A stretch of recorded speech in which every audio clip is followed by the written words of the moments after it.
How to search for effects on Instagram. Open the Instagram app and tap on your story at the top left. Choose a photo or video you want to use. To add an effect, tap the stars at the top right, then select Effects. You will see an option.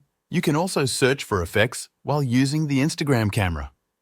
Open the camera and swipe left on the effects bar until you reach the Browse Effects option. This takes you to the same effect gallery where you can find and save effects.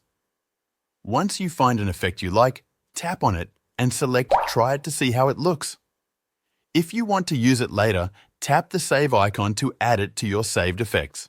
If you see someone using an effect you like, you can tap the effect name at the bottom of their story or reel and select Try it or Save effect. Once you have saved an effect, it will appear in your effects bar when you create a story or reel. You can apply it directly to your photos and videos. That's how to search for effects on Instagram.